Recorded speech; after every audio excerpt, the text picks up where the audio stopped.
दोस्तों, स्वागत है आपका आपके अपने YouTube चैनल मानो ना मानो पर। इस बार एक अजीब तरह का किस्सा लेकर मैं आपके सामने आया हूँ जिसका टाइटल है तंबाकू वाला भूत। तो देरी ना करते हुए सीधा आपको लेकर चलता हूँ अपनी कहानी की ओर। उत्तर प्रदेश के एक गाँव में राहुल नाम का लड़का रहा करता था। राहुल ने हाल ही में अपना स्कूल छोड़ा था क्योंकि राहुल का पढ़ाई में मन नहीं लगता था। इसलिए राहुल अब एक फैक्ट्री में काम करने लगा था। राहुल को तंबाकू खाने का बहुत शौक था। उसके परिवार वाले उसे तंबाकू छोड़ने के लिए हमेशा बोलते थे, पर राहुल ने किसी की कभी एक ना सुनी। इसी गांव में एक आदमी और था जिसे राहुल की तरह तंबाकू खाने का शौक था। उसका नाम था रमेश, पर रमेश अब इस दुनिया में नहीं था। एक दिन सुबह राहुल के घर उसके कुछ दोस्त आए और कहते हैं, भाई तालाब पर नहाने चलेगा क्या? राहुल उनकी बात मान लेता है और अपने दोस्तों के साथ तालाब पर चला जाता है। पर राहुल ये बात नहीं जानता था कि ये तालाब पर जाना राहुल के लिए बहुत खतरनाक साबित होगा। अब तालाब पर पहुंचकर राहुल के सभी दोस्त तालाब में नहाने लगे, पर राहुल तालाब के किनारे पर ही रुक गया और किनारे पर बैठकर जेब से तंबाकू निकालकर तंबाकू बनाने लगा। ये वही तालाब था जिसमें कुछ सालों पहले रमेश गिरकर मरा था। गांव वालों का मानना था रमेश की आत्मा अभी भी उस तालाब के आसपास भटकती है। अब जैसे ही राहुल अपना तंबाकू बनाने के बाद उसे खाता है, राहुल को एक अजीब सा झटका लगा, मानो जैसे कोई हवा उसके शरीर के अंदर घुस गई हो। और राहुल बिना तालाब में नहाए वापस घर की ओर मुड़ा और चलने लगा। उसके दोस्त उसे पीछे से आवाज़ लगाते रहे, पर राहुल ने किसी की एक ना सुनी और अपने गांव की ओर चलता रहा। घर के रास्ते में जाते जाते राहुल को जितने भी लोग मिले, राहुल सबसे बस एक ही बात कहता, मुझे तंबाकू दे, मुझे सुरती खिला दे। राहुल को इस बात से कोई फ़र्क नहीं पड़ रहा था सामने औरत है, आदमी है या कोई बच्चा है। बस वो हर किसी से सिर्फ तंबाकू मांग रहा था। और ऐसे ही करते करते राहुल अपने घर तक पहुंच जाता है। घर पहुंचते ही राहुल देखता है कि उसकी भाभी खड़ी होती है जो किचन में काम कर रही थी। राहुल अपनी भाभी के पास जाता और कहता है, ला मुझे तंबाकू दे। भाभी हंसते हुए बोलती है, अरे मैं तंबाकू थोड़ी ना खाती हूँ भैया। राहुल इस बार थोड़े गुस्से में बोलता है, मुझे तंबाकू दे। उसकी भाभी बोलती है, मेरे पास तंबाकू नहीं है, बाहर अपने भैया से मांग ले। राहुल गुस्से में पास में रखा सारा सामान गिरा देता है और एक भयंकर आवाज में कहता है, तंबाकू देगी या नहीं? उसकी भाभी डर जाती है और ये कहकर राहुल बाहर की ओर चला जाता है। और बाहर जाने के बाद वही तंबाकू मांगने का सिलसिला फिर से शुरू हो जाता है। राहुल को रास्ते में जो भी मिला राहुल ने सबसे तंबाकू मांगा। और इतना ही नहीं, राहुल ने तंबाकू लेकर सीधा अपने मुंह में डाल लिया। ऐसा करते करते राहुल का मुंह बहुत बुरी तरह फूल गया, पर राहुल को इस बात से कोई फर्क नहीं पड़ रहा था।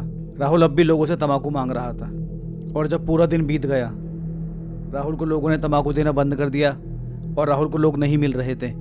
तब राहुल गांव की एक पानी की टंकी पर जाकर चढ़ गया और वहां से जोर जोर से चिल्लाने लगा, गांव वालों, मुझे तंबाकू दो वरना मैं पूरे गांव को खत्म कर दूंगा। गांव वालों, तंबाकू लाओ वरना पूरे गांव को जला दूंगा। ये सब शोर सुनने के बाद एक एक करके सारा गांव वहाँ इकट्ठा हो गया। लोगों को शुरुआत में तो लगा राहुल मजाक कर रहा है, पर ऐसा करते करते काफ़ी टाइम बीत गया था। सब लोगों ने राहुल को नीचे उतारने की कोशिश करी, पर राहुल ने किसी की एक ना सुनी। और अब धीरे धीरे राहुल की आवाज़ भी बदलती जा रही थी। राहुल की आवाज़ में एक भयानक रूप आ गया था और राहुल एक ही शब्द दोहरा रहा था, मुझे तंबाकू चाहिए, मुझे तंबाकू चाहिए। राहुल की यह हालत देख राहुल के घर वाले बहुत बुरी तरह डर गए। वो तुरंत ही पास ही के गांव से एक ओझा को बुला कर लाए। ओझा जैसे ही पानी की टंकी के पास आया, राहुल ऊपर से जोर जोर से चिल्लाने लगा, मुझे बस तंबाकू चाहिए, मुझे तंबाकू दे दो, मैं चला जाऊंगा। मुझे बस तंबाकू चाहिए, इस ओझा को यहाँ से ले जाओ, मुझे तंबाकू दे दो। वो ओझा अब कुछ मंत्र करके राहुल को शांत करने की कोशिश करता है और राहुल अब पानी की टंकी से नीचे आ जाता है। वो राहुल को अपने सामने बिठाता है और राहुल से पूछता है, कौन है तू, क्यों इस बच्चे को परेशान कर रहा है? तब राहुल एक भयानक आवाज में कहता है, मैं रमेश हूँ, मैं इसी गांव में रहा करता था। आज ये लड़का उस नदी के पास आया जहाँ पर मैं रहता हूँ। इसने मेरे सामने अपनी जेब से तंबाकू निकाला। मुझे लगा ये मेरे नाम का नीचे गिराएगा, पर इसने ऐसा नहीं करा और सारा का सारा तंबाकू अपने मुंह में डाल लिया। मुझे इसकी हरकत पसंद नहीं आई और मैंने इसके शरीर पर कब्जा कर लिया। ओझा रमेश को कहता है, तुझे तेरे हिस्से का तंबाकू मिल जाएगा, इस बच्चे को छोड़ दे। रमेश कोई बुरा भूत नहीं था, इसलिए वो उस ओझा की बात मान लेता है। अब ओझा राहुल को लेकर वापस उस नदी के पास जाता है और राहुल के हाथ से ही नदी के चारों तरफ तंबाकू गिरवा देता है। ऐसा करते ही राहुल के शरीर से रमेश की आत्मा निकल जाती है और राहुल वहीं ज़मीन पर गिर जाता है। फिर वो ओझा राहुल को लेकर वापस घर आता है। यहाँ राहुल को कुछ याद भी नहीं था कि राहुल के साथ पूरे दिन हुआ क्या।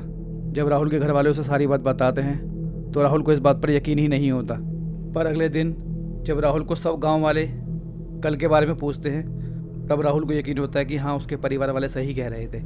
राहुल ने उसी दिन कसम खा ली, आज के बाद वो तंबाकू को भी हाथ नहीं लगाएगा और तालाब के किनारे तो कभी गलती से भी नहीं जाएगा।